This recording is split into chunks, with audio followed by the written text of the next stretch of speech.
Ladies and gentlemen, welcome back to Talking Numbers, a special edition of Talking Numbers Mastering Profit series brought to you by Profit Master Global Outsourcing. In case you missed the first episode, my name's Paul Jantz and welcome to this podcast series where we're going to be taking you through a number of different thought-provoking ideas where you can start looking at new strategies where you may be able to increase your profit. We're calling it master profit through people. Now, in this 5-part series, again, we will continue to chat about growth and our growth by our people and how you can look to probably model, remodel, change, differentiate, whatever you want to look at, your model, so you can increase a little bit of profit through your business model. And that's the ultimate goal, I suppose, is to try and a couple of things we spoke about. And my guest, Richard Croaker, is going to share what we did in episode 1, but a couple of little things we spoke about, which is around shareholder value, profit value. There's a number of things in there. Rich Croaker, welcome back to Talking Numbers, Mastering Profit. How are you? Hey, Paul. Good. How are you? Really good, mate. Are you okay to just cover off quickly your top two or three things that we covered in the first episode? Well, I think that probably the things that we talked about were shareholder value as a primary goal for being in business, and in the accounting situation, I guess it's partner value. The other thing we talked about was the top level, our total fees. How do we grow our total fees? And I mean, you put the question of $200,000 worth of additional fees. What are the sorts of things that we could talk about?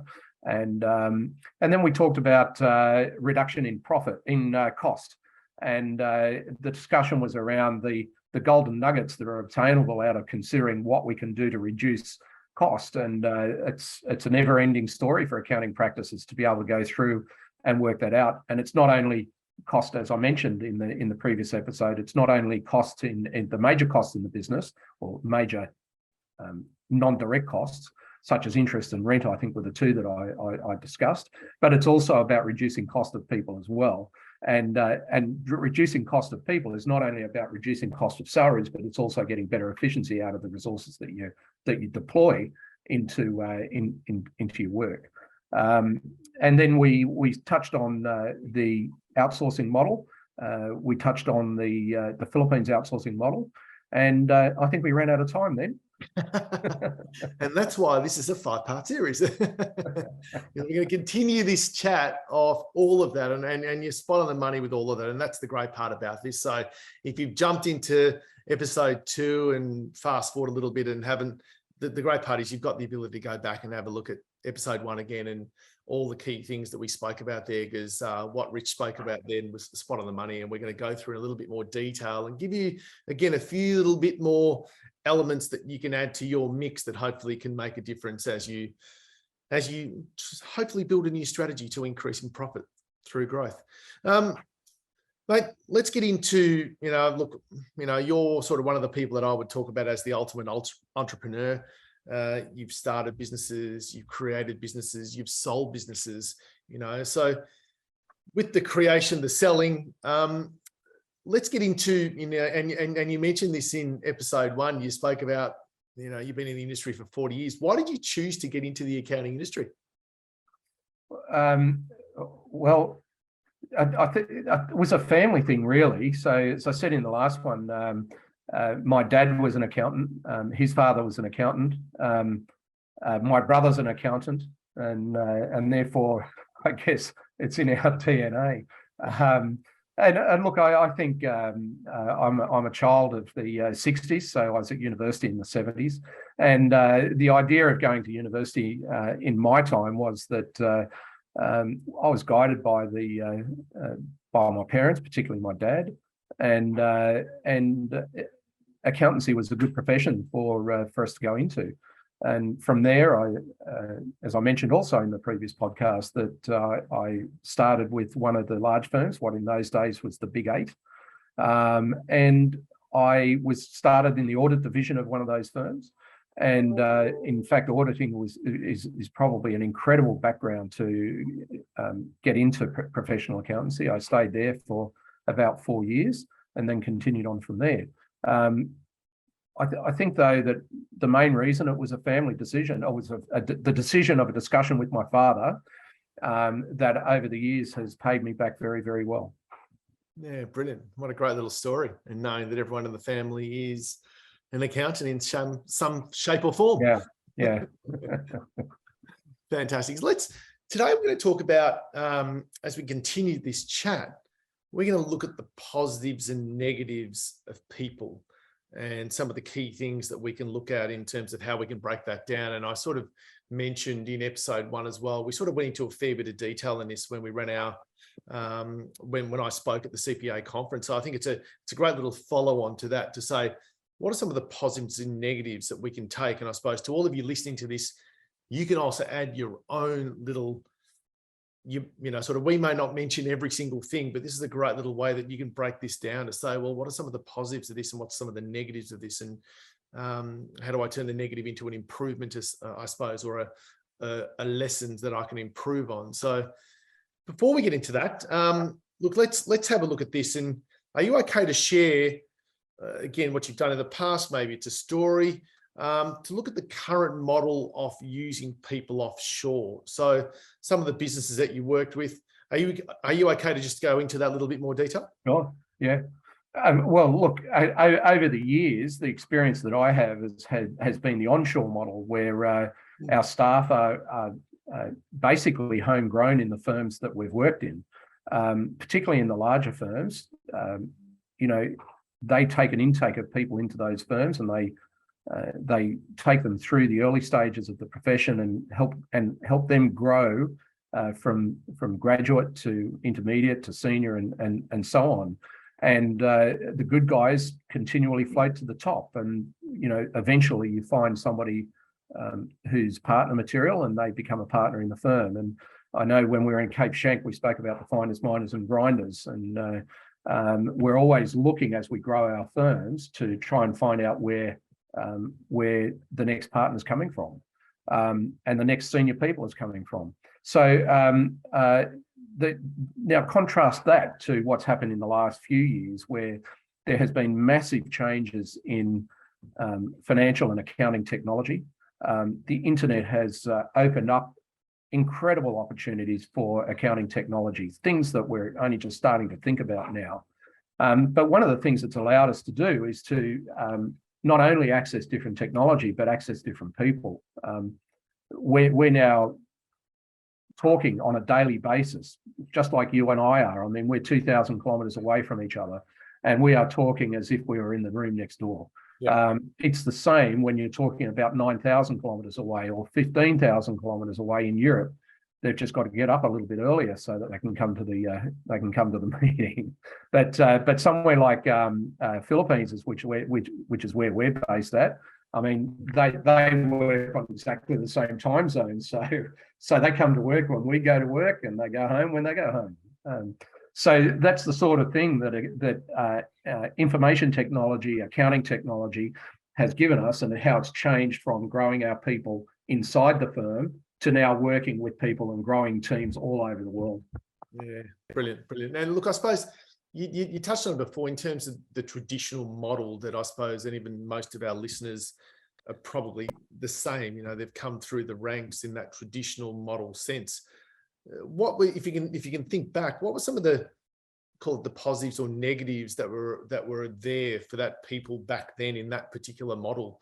I know, you know, like you've got cases now, people have moved to that new model, but what were some of the positives and negatives, if you can remember? Look, the lack of technology that we had back in those days, in a sense, gave us a way of learning that meant that we had to repetitively do the same thing over and over and over and over and over. And so how that became ingrained to us was really, as a young graduate, the way the methodology of what we do was ingrained into us was a positive, because we knew that as we moved from place to place or from stage to stage, we knew that what we were doing, we knew very well. And that was a positive in a sense. But the negative was that, well, it took you a long time to get there. You know, back in the days when we had professional year over 1 year, the way we studied was that we had to handwrite our assignments, and they were handed in at the end of the weekend, so that they'd be at the Institute of Chartered Accountants by Monday morning, and it was a handwritten exercise. It's a different game now. I mean, and I'm only talking at the learning area. Yeah. When you get into the actual business area, I think some of the positives are that, the availability of resources to learn is there now. We have some great learning resources available. I mean, podcasts have really created that opportunity now, but I don't want to. I'm trying to stay away from the now and go back to the past. But the learning opportunities that we had were actually quite good, but not as common and not as easily accessible as what we had now. So in sense that the positive was we had great learning facilities. The negative was it was a little bit harder to access. It was also quite expensive too. So well, that's probably just to touch on, I suppose. Before that came along, and you spoke about in episode 1, the reduction. Let's say if a resource was, I think you can correct me if I'm wrong here, but if a resource was going to cost you $75,000, I think you made a comment that it should be less than half. So if it was going to cost you $75,000 here, you would look to spend maybe $35,000 with an offshoring resource. That's labour only, Paul. Labour only. Yep. Yeah. I mean, there's all sorts of things. So I've got firms in our group where, if we move to the positives in the outsourcing model, for example, where they've got teams sitting in my office in the Philippines, the cost of rent is a fraction of what the cost of rent here in Australia. That's an important issue. The seat cost of somebody here in Australia, and it doesn't really matter whether you're talking a suburban firm or even a city firm. The seat costs, for example, are just hugely different compared to what we have over there. And I think that's a massive one to talk about in terms of that seat cost. Are you able to go into a little bit more? What would be involved in a seat? Well, typically here and I'm just thinking into my office in Brisbane. So you walk into a tower and you press a button that gives you access to the lifts, and you go up in the lifts, and you have a very large reception area and a person who sits there to receive all of the guests and welcome all the staff of the morning. And around that area, you've got various boardrooms, interview rooms, staff facilities, and so on. And then you've also got IT facilities and then divisional rooms for where we work. So in the business services division, the tax services division, the insolvency services division, which is my area in professional accounting, we all have our little apportioned area within the office, and then within those we have desks and computers, and everybody vies for the best view in the house and all of that sort of stuff. I'm sure I'm not telling anybody anything. That's how offices are here. If you're going to ask me how does that compare to what happens over there, the quality of the office is the same. I mean, our office in the Philippines is the envy of many of our competitors and their people, because it's an office just like any 5-star office here in Australia. But the actual rental is about 10% the price of the rent here in a capital city location. It's about 10% the cost of the rent. So that'll give you an idea of the sorts of cost savings that you're getting. Yeah. Look, I think as we're sort of breaking down the positives and negatives to, let's say, the lessons of the past, I think this is the great part about it, because in the past as well, putting on my coaching hat for a second, we were always in this discussion with the firms with regards to working capital, and making sure that if we wanted to grow, well, great, we're probably already at capacity, to be fair, but if we wanted to, and just in round terms, I know you mentioned 200 grand before, to let me put some context around that. One of the things that we always worked off was a mindset of growth of 20% every year. So we said 10% should come from new clients, 10% should come from existing clients. There will obviously be increase in fees. Yeah, there'll be some natural attrition that you might lose clients for whatever reason, but I like to work on a net 20%. I've always had that, and I've always focused the firms that I've worked with to have that in their mindset as well. But you would always need working capital to go and employ people, and people aren't cheap. So if you're already at that stage, and you would have also had to add, and like you just mentioned before, that seat, I don't know if anyone's done the calculation of what that seat costs you per annum. So if you haven't done that, do that as well. I'm not going to ask Rich that question as well, because it was sort of off the cuff anyway, but it's a really important one to say, what does one person cost me outside their salary and their super? What does it cost me to have that person housed, as you said just then, Rich, with the best view? Or team members always love to get the best position. It's just natural, isn't it? That's what they fight over, I suppose. It's a really important one for all of you guys that are listening to this. Say, what does it cost me to house that person without actually their salary and super coming into it, or bonuses, or whatever it may be on top of that? Because that's what you need to cash flow when you're thinking about that. Is that fair to say? Yeah, absolutely. Yeah, definitely. But I'll just go back to something else you said there about, I think you said 10% from new clients, 10% from existing clients. What was the rest of that equation? Oh, I just mentioned that you're always going to have, people that leave, clients that leave. Yep. And you're also going to have, let's call it an increase in your fees. So your fees will go up, but when I talk about 10% from existing clients, it's not from fee growth. That should be from additional value. Yeah. So the other thing I'd add in there is we'll add another 10% at least for cost saving. Okay. So if you 10% going to your bottom line from cost saving, and we're talking about the people saving cost here, and so let's just ignore the other things like. Don't ignore seat cost, but in the context of what I just want to mention here now, in the offshoring model, the saving is not only from the saving of labour, but it's also from the change in your efficiency level as well. So you should not expect that if you go offshore, you're going to have any change in your efficiency. You should expect it to be the same as what you have here. I'd like to think better, and we're always trying to get better. And like any accountant, I'm trying to do the same with my staff, is to get better efficiency from my people. But there is an enormous gift to your bottom line if you can manage the growth of an offshore team as an adjunct to your onshore team with no change, certainly no loss of efficiency. Okay. And that's profit. That's profit.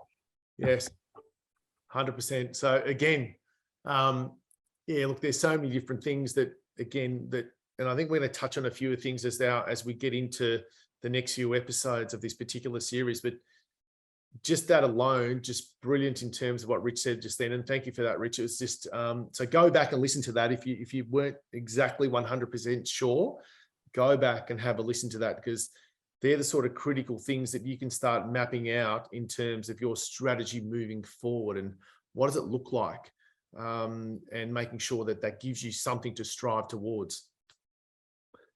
Rich, as we look to close this second episode of Mastering Profit, mate, is there a piece of advice you'd like to leave our listeners with? I think you just got it right there a moment ago. It's the strategy. In accounting firms, we spend a lot of time as partners strategizing about how we want our firm to look like, what are the things that we need to do in there to improve all sorts of things, but not only profit. We haven't even touched on people culture or on things like that. We'll talk about those in the future, I hope. But developing that strategy is just so important to what we do in accounting firms. And when you've got multi-partner firms, as we know, getting strategy to be agreed amongst multiple partners can be an interesting equation in itself. But it's just so important. If this is now the end of this second podcast, I think as we look forward, the importance of strategy around this sort of thing is something that we really need to be aware of and be thinking of. Yeah, brilliant. Well said. And that's the great thing about this. Whether you're a big firm and you're looking to enhance your people model, or whether you're a small firm looking to grow. The firm I spoke about sort of last week was they're looking to grow, and it's about finding that capacity to do certain work, which then enables the next layer to have more time, and then the next layer to have more time. That allows you to exactly that find a miner type of model to go and find new work. So again, I'm pretty sure we're going to talk about that pretty soon in our next coming episode. So Rich, thank you for your time. Again, your experience, your knowledge, it's second to none. You know, it's a pleasure to be able to tap into the knowledge bank that you have. And obviously from everyone listening to this is about how we can actually share this. And you guys might sit back and say, right, how can I now apply this to my business? So we hope you've enjoyed the second episode of Talking Numbers, Mastering Profit. And we look forward to chatting to you soon, and stay tuned and look out for our next episode. Talk to you soon, Paul. Thanks, Rich. Join us at Profit Master. Passionate people, passionate career.